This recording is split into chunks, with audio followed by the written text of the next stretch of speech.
que je vais vous présenter, mais ce sera un peu superflu parce que je pense que vous la connaissez toutes et tous. Karine Giebel, une figure majeure du thriller psychologique, du roman noir français, distinguée par de nombreux prix. Alors, on ne va pas tous les citer parce qu'il y en a tellement. En fait, je pense que le plus beau prix, c'est celui de vos lecteurs, votre présence qui marque cet attachement à votre style, à vos intrigues, à votre littérature. Si j'ai bien compté, 17 romans, 3 recueils de nouvelles, vendus à plus de 2 millions d'exemplaires, mais sans doute lus par bien plus de monde, puisque quand on achète un livre, on le prête, on le fait circuler, et on peut peut-être multiplier par 5, 6, 7, et on aura une vague idée de votre nombre de lecteurs et lectrices, et vous êtes traduit dans une douzaine de langues. Dans J'aime votre peur, vous nous offrez 14 nouvelles poignantes, variées, avec de l'action, de la réflexion, des textes qui abordent, comme toujours sur votre plume, des sujets sociaux, environnementaux, des confessions intimes, des choix radicaux, autant de prétextes pour explorer sans concession l'âme humaine, la souffrance humaine et l'injustice. Juste, j'aimerais préciser une chose, peut-être un peu superflue, mais à l'heure du livre numérique, c'est quand même très agréable d'avoir un livre aussi bien fait que celui-là, dans la forme, avec une reliure cousue, une belle couleur. Je pense que ça mérite d'être souligné. Et le tout a un prix très contenu. Alors, j'ai pas d'action, j'ai pas d'intérêt, mais voilà, je trouve que c'est remarquable. C'est un beau. Oui, c'est bon. C'est un beau travail. Ouais, je suis d'accord. Bonjour à tous et à toutes. Donc, chez Pouquette Récamier. Donc là, vous nous livrez des nouvelles. C'est un art très délicat dans l'écriture, la nouvelle. Rien à voir avec un roman, c'est pas un roman en réduction, c'est tout autre chose. Comment vous l'abordez, ce genre littéraire? Alors, c'est vrai que la nouvelle, c'est vraiment un exercice qui est difficile. Pour moi, écrire une nouvelle, c'est plus difficile qu'écrire un roman. Pourquoi? Tout simplement parce que je sais que je vais être quand même limitée dans le nombre de pages. Alors, des fois, par exemple, quand j'écris chaque année pour les Restos du Cœur, là, carrément, on me dit c'est tant de pages. Donc là, je ne peux même pas dépasser ou faire moins ou faire plus, enfin faire moins à la rigueur. Mais par contre, quand j'écris pour mes propres recueils de nouvelles, là, je peux me permettre d'écrire des nouvelles plus ou moins longues. Mais ça doit rester quand même sur un nombre de pages, sinon ce n'est plus une nouvelle, c'est un roman. Et ça, ce qui est difficile, c'est d'arriver à faire passer autant d'émotions dans un roman, mais en beaucoup moins de pages. Faire aimer les personnages, faire en sorte qu'on ait l'impression d'être avec eux, traverser des émotions, et puis créer un suspense aussi. Parce que du coup, moi, ce que j'écris, il y a toujours du suspense. Donc, en si peu de pages, arriver à condenser tout ça et à faire en sorte que ce soit cohérent, que ce soit équilibré, etc., c'est vrai que c'est difficile. Mais je trouve que c'est un exercice qui permet quand même d'avancer dans l'écriture. Plus j'écris de nouvelles, plus j'ai l'impression de m'améliorer, de travailler à la fois mon style, parfois mon esprit de synthèse, enfin des choses comme ça. Donc je trouve que c'est un exercice difficile mais très utile et très agréable. Et puis moi j'adore lire les nouvelles. Alors après je sais qu'en France c'est pas un genre qui est très très apprécié des lecteurs, contrairement par exemple aux États-Unis où là les nouvelles ont beaucoup de succès.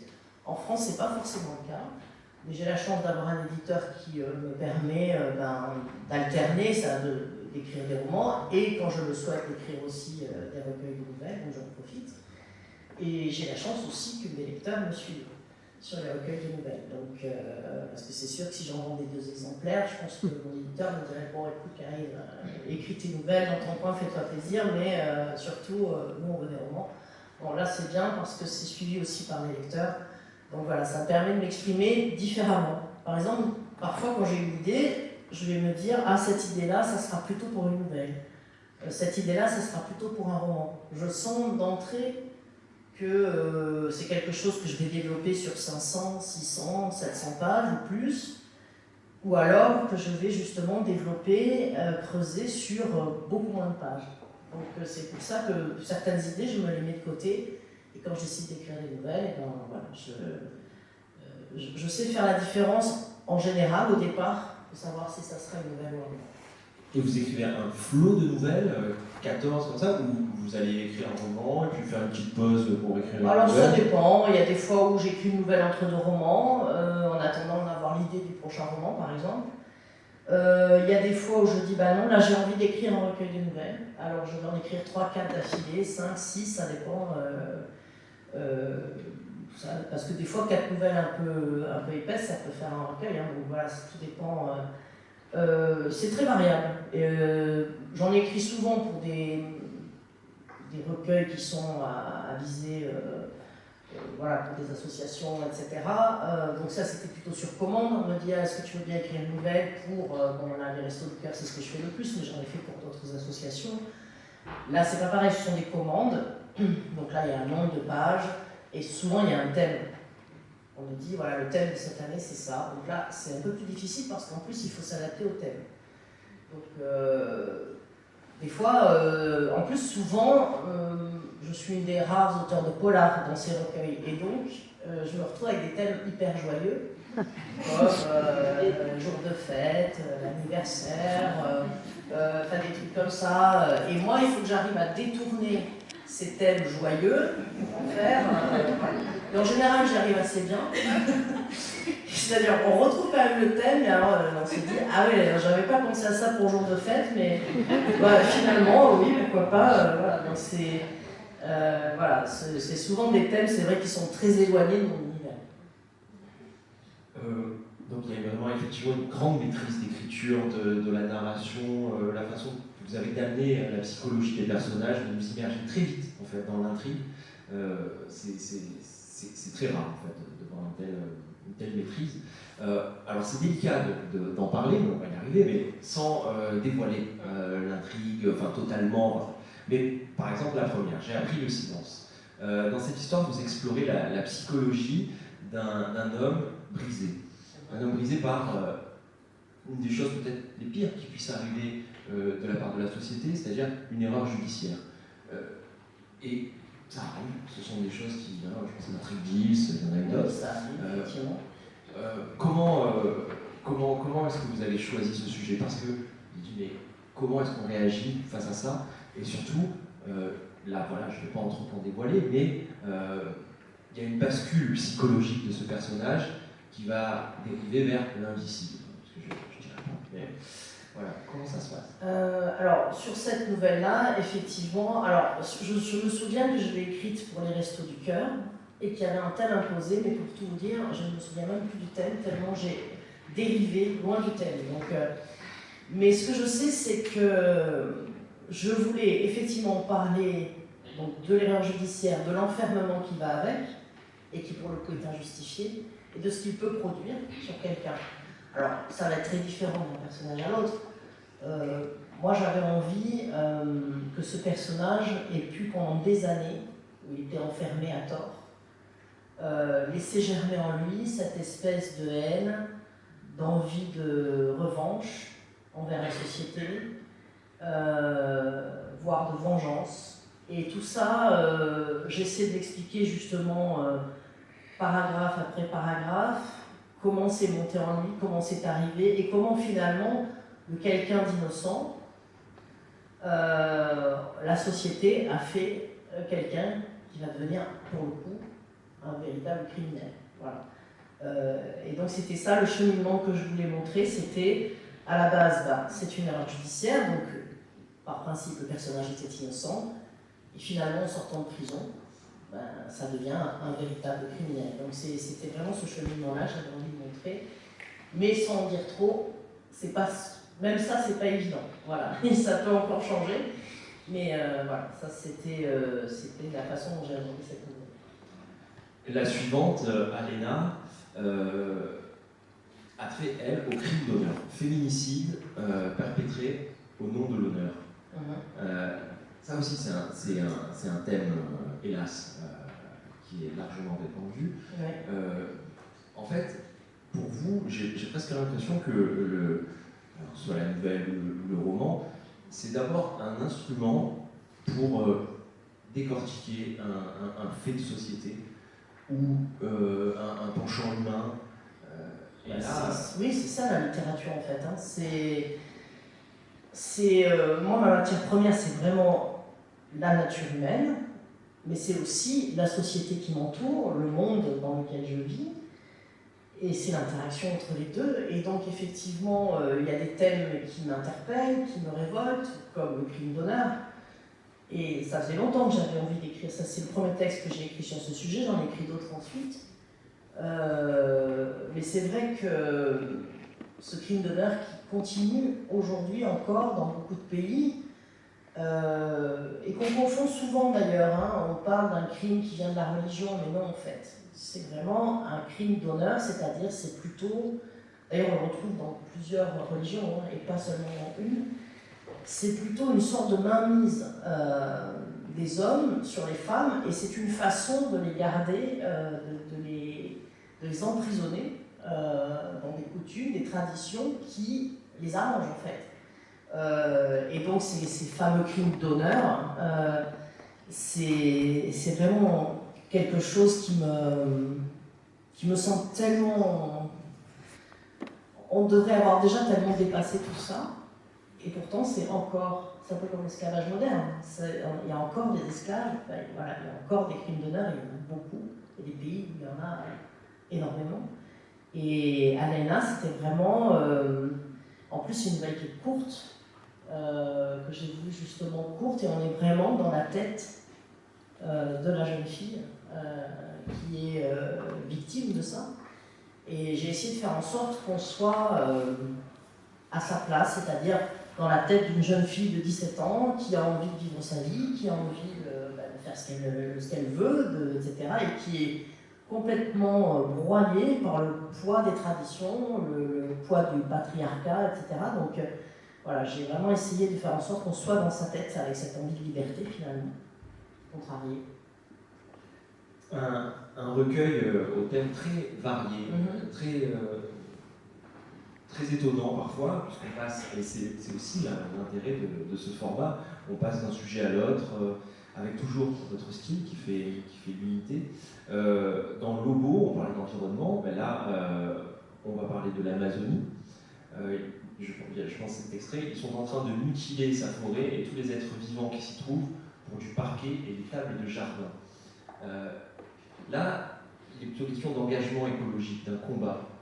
Oui, j'avais découvert les gardiens de la forêt qui en fait sont issus des tribus d'Amazonie, qui ont décidé de former une sorte de milice pacifique, mais qui est là pour surveiller finalement la forêt et faire en sorte que les gens qui n'ont pas le droit, par exemple, qui viennent couper illégalement du bois, des choses comme ça, ils essaient de les prendre sur le fait, de les stopper dans leurs actions, etc. Bon, ils risquent leur vie pour ça. Mais c'est une sorte de combat très inégal où voilà, ces hommes de certaines tribus se sont réunis, je crois qu'ils sont 120 ou quelque chose comme ça, pour former les gardiens de la forêt et pour essayer de défendre leur territoire contre justement ceux qui viennent couper des arbres pour faire du parquet, des tables de jardin, c'est exactement ça. Ou alors ceux qui mettent le feu aussi pour pouvoir faire ensuite des pâturages, etc. Donc j'étais très admirative de ces gens qui se battent vraiment pour sauver leur terre, leur territoire, leur mode de vie aussi, parce que du coup si leur environnement disparaît, leur mode de vie disparaît avec, leur tradition, leur coutume, tout disparaît en même temps. Donc j'avais été beaucoup intéressée à eux et j'ai décidé de leur consacrer une nouvelle avec Lobo. Et le personnage principal, donc c'est son surnom, Lobo, a vraiment existé. Je me suis là, pour le coup, je me suis vraiment basée, alors après j'ai un peu inventé des choses dans la nouvelle, mais ce personnage-là existe. Et en fait, chaque nouvelle, c'est un peu une tarte qu'on se prend dans la tête, et qui amène aussi à réfléchir. Et là, par exemple, forcément, il y a des gens qui massacrent cette forêt, mais il y en a d'autres qui l'acceptent en achetant, en consommant. Et moi, c'est la question que je me suis posée. Alors, ne culpabilisez pas, vous n'êtes pas là pour ça, mais forcément, moi j'en viens un peu à cette question. Mais alors déjà, il faudrait qu'on soit bien informé, parce que bien souvent, on va consommer sans être parfaitement informé. Alors, il faut aller chercher l'information, mais on fait en sorte qu'on l'ait pas. Hein. C'est-à-dire qu'il aussi, hein. voilà, il faut vraiment aller la chercher, il faut vraiment creuser pour l'obtenir. Parce qu'en général, on vous dit non, mais bois équitable, d'origine certifiée, machin, truc, ce qui est souvent faux. Ou alors c'est transformé, c'est-à-dire en fait ça arrive de façon illégale. Et puis c'est un peu comme l'argent, c'est blanchi, hein, ça passe à la machine à laver et hop, ça devient légal. Bon, voilà, donc le consommateur, bien sûr, a sa part de responsabilité, ça c'est sûr, mais je pense qu'il n'est pas assez informé aussi. C'est-à-dire que, encore une fois, obtenir certaines informations n'est pas évident. Et ça, c'est pas normal. Il faudrait qu'en fait, le consommateur ait toutes les informations à sa disposition. Voilà, on peut prendre l'exemple du parquet. Voilà, il va acheter du parquet pour rénover sa maison, il faut que sur le parquet ce soit marqué bois d'Amazon. Si c'est pas aussi clair que ça devient difficile pour le consommateur de faire le tri entre ce qui est durable, ce qui ne l'est pas, etc. Donc, moi je sais qu'en tant que consommatrice, j'essaie de faire des choses. J'essaie déjà de ne pas trop consommer, parce que je crois que déjà l'essentiel il est là, c'est-à-dire je ne vais pas changer mon téléphone tous les 2 mois, je vais essayer de le faire durer le plus longtemps possible parce que je sais ce que ça coûte d'un point de vue humain et d'un point de vue environnemental un smartphone.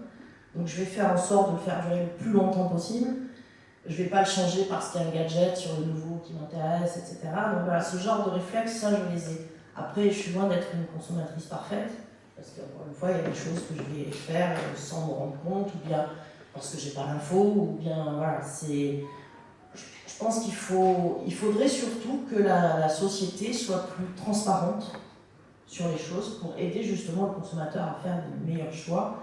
Et on en est très très loin parce qu'il y a quand même un lobby assez écrasant de tout ce qui est, que ce soit l'industrie, le commerce, etc. Et sur ceux qui veulent faire passer des lois en ce sens, bien souvent il y a un lobby qui s'exerce qui est assez puissant. Changeons radicalement de sujet, de thème. Un thème a priori casse-gueule, et là, une nouvelle fois, vous en sortez avec brio, octobre. Dans octobre, on plonge dans le conflit israélo-palestinien, oui. avec une composante forte. On a l'impression que le noir, la noirceur, atteint son paroxysme quand c'est l'innocence pure qui est victime. Est-ce que c'est ça que vous avez vu c'est vrai que quand j'ai décidé d'écrire une nouvelle sur le 7 octobre, c'était compliqué parce qu'il fallait essayer de... Enfin, c'était difficile de l'aborder ce thème. Donc je me suis dit, la meilleure façon de l'aborder, c'est de prendre 2 enfants, une qui vit en Israël dans un kibbutz, voilà, et l'autre qui vit à Gaza. Voilà, un garçon, une fille à peu près du même âge, qui ont à peu près d'ailleurs la même situation familiale, on va dire, enfin, qui ont leurs grands-parents, frères, sœurs, etc. Et j'ai dit, je vais essayer de me glisser dans la peau de chacun d'entre eux sur cette journée-là, ce qui s'est passé et comment eux l'ont vécu. Voilà. Et donc j'ai essayé de... Voilà. Et je passe de l'un à l'autre. Dans la nouvelle, on va de l'un à l'autre. Et on se rend compte. Et c'est vrai que, tout simplement, je crois que j'avais fini, ou je finissais, enfin c'était très récent, c'est le tome 2 de mon titre, là, et chaque fois mourir un peu sur la guerre, justement. Donc je finissais Trauma. Et donc j'étais vraiment dans cet univers-là de la guerre, des conflits, etc. Donc j'étais très documentée sur le conflit israélo-palestinien. Donc j'avais vraiment toutes les clés, les informations, etc. Donc j'ai dit, j'ai envie d'écrire une nouvelle sur le sujet, en essayant d'être le plus nuancé possible. C'est ce que j'ai essayé de faire. Effectivement, c'était assez casse-gueule, je suis d'accord, mais bon, visiblement, j'ai pas eu de retour pour quelques-uns, mais pour moi, ils sont à peu près sans importance. Mais je pense que voilà, j'ai essayé de me mettre du côté des enfants qui, eux, finalement, n'ont rien demandé à personne et se retrouvent, pour les uns, sous les roquettes et pour les autres, sous les bombes. Et que, voilà, chaque guerre, c'est ça. Chaque guerre, c'est des civils, des enfants, des femmes, des hommes âgés, pas âgés, etc., qui meurent, alors qu'ils n'ont aucun aucun lien, aucune responsabilité dans ce conflit. Donc voilà, la guerre c'est ça en fait. La guerre c'est des gens qui sont blessés, qui meurent et qui n'ont rien demandé à personne. Et c'est ça qu'il est important de rappeler parce que j'ai l'impression que bon, la guerre, on a l'impression que c'est des militaires qui tapent sur des militaires, etc. Non, la guerre c'est actuellement, la guerre, enfin depuis longtemps, la guerre c'est des civils qui meurent, qui souffrent. Alors, qui meurent sous les bombes, qui meurent de malnutrition, ou qui meurent parce qu'ils sont déplacés dans des camps de réfugiés, etc., des maladies, enfin tout ce qui s'ensuit, tout ce qui va avec la guerre. C'est ça la guerre. Et il faut ouvrir les yeux sur... Enfin, moi, je sais que quand j'entends... on entend de moins en moins, mais on entend encore « il faudrait une bonne guerre ». Déjà, il n'y a pas de bonne guerre. Et puis non, il ne faudrait pas de bonne guerre, il ne faudrait pas de guerre du tout. Voilà, c'est vrai qu'avec ce diptyque et du coup cette nouvelle qui est arrivée à peu près en même temps, j'ai essayé moi déjà, de me plonger dans la guerre, de voir dans le monde entier pendant 30 ans, et franchement j'en ressors avec l'idée que tout sauf la guerre. Voilà. N'importe quelle négociation, même mauvaise, mais tout sauf la guerre.